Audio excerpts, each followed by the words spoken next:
Next topic कर रहे हैं of the chapter same which is immunity, that is cold chain.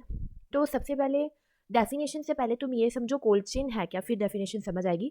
तो cold chain basically क्या है, एक series of procedures and equipments हम यूज़ करते हैं इसमें किस काम के लिए, ताकि ऐसे की वैक्सीन्स या ऐसे का मटेरियल जो कि टेम्परेचर सेंसिटिव है, हम उसकी पोटेंसी एंड उसकी वायबिलिटी को मेंटेन करके रख सकें। मतलब उसको ख़राब नहीं होने देना है, यूजलेस नहीं होने देना। ठीक है, उसको हम करते हैं उस पूरे प्रोसीजर को, that is known as cold chain. देखो चेन से क्लियर है, series of equipments and procedures are used here. तो ध्यान से समझो, a cold chain is a series of procedures and equipments designed to maintain a specific temperature range, typically between कितना temperature 2 degree to 8 degree centigrade for vaccines and other temperature sensitive material from the point of manufacture to the point of use। जब हम उसको manufacture कर रहे हैं वहाँ से लेके जब तक हम उसको यूज़ कर रहे हैं, उस पूरे पीरियड के दौरान हम उसके टेम्परेचर को मेंटेन कर सके बिटवीन, यूजुअली ये टेम्परेचर कितना होना चाहिए 2 to 8 डिग्री सेंटीग्रेड, ताकि उसकी वायबिलिटी एंड पोटेंसी मेंटेन रहे। This is known as cold chain. आ गया कौन कौन से मटेरियल्स होते हैं जिसमें cold chain is required. Vaccines हो गया, कुछ ऐसे कि एंटीबायोटिक्स हो गए, कुछ सैंपल्स, ब्लड सैंपल्स हो गए, या हम ब्लड जो कलेक्ट करते हैं ब्लड बैंक में, तो उसको भी हम इसी टेम्परेचर रेंज के अंडर रखते हैं। ठीक है, नहीं तो वो क्या हो जाएगा, खराब हो जाएगा। This is cold chain. अब डेफिनेशन देखो, a temperature controlled supply chain system that ensures the proper storage and transportation of temperature sensitive products like vaccines to maintain their potency and effectiveness. तो समझ आ गया कोल्ड चेन है क्या actual में। And now अब हम देखते हैं why it is important. Cold chain क्यों इंपॉर्टेंट है। देखो, एक तो मैंने तुम्हें पहले बताया कि चीज़ों को यूजलेस होने से बचाने के लिए, जैसे कोई एंटीबायोटिक्स हो गए, ब्लड हो गया जो हमने कलेक्ट किया कि बाद में डोनेट करेंगे। ठीक है, पहले काम तो उसके लिए। दूसरा वैक्सीन पोटेंसी, अगेन वही चीज़। कल्चर मीडिया प्रिजर्वेशन, देखो कल्चर मीडियाज उसको मेल्ट तो नहीं ना होने देंगे। ठीक है, तो उसके लिए भी कि वो प्रिजर्व्ड रहे, उसमें कोई और ग्रोथ ना हो जाए, इसलिए भी हम क्या करेंगे, उसको इसी टेम्परेचर रेंज के अंडर रखेंगे। हम कहते हैं ना रेफ्रिजरेट, इसलिए। फिर आता है सैंपल इंटेग्रिटी। कोई भी हमने ब्लड सैंपल लिया, सीरम सैंपल लिया, प्लाज्मा लिया, कुछ भी है हमारे पास, कोई भी सैंपल है, उसको भी मेंटेन करने के लिए। And antibiotic stability, these are the advantages या इंडिकेशंस कि क्यों हम कोल्ड चेन यूज करते हैं। एक तो चीज़ों को यूजलेस होने से बचाने के लिए, वैक्सीन के लिए, एंटीबायोटिक्स के लिए, कल्चर मीडियाज के लिए, ब्लड सैंपल वगैरह के लिए, इन सभी चीज़ों के लिए there is important to maintain a normal temperature with the help of cold chain. अब कोल्ड चेन समझो, इसमें आता क्या क्या। ठीक है, चेन है ना, तो चेन ही बनाकर आना पेपर में।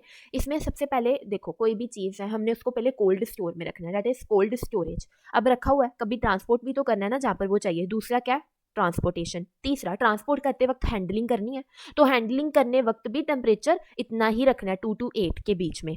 तो फिर थर्ड पॉइंट क्या आ गया, कोल्ड हैंडलिंग। उसके बाद हमने मॉनिटरिंग डिवाइसेस यूज करने and training personnels. This is a cold chain actually, cold storage, फिर transport, handling, monitoring devices and training personnel, 5 components of cold chain.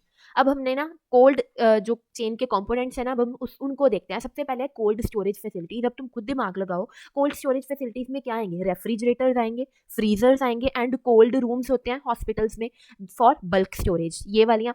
और अब देखो वैक्सीन के मामले में मैंने अभी बताया 2 to 8 डिग्री सेंटीग्रेड टेम्परेचर हम मेंटेन करते हैं, बट वायरल वैक्सीन के केस में -15 to -50 डिग्री सेंटीग्रेड मेंटेन करना पड़ता है।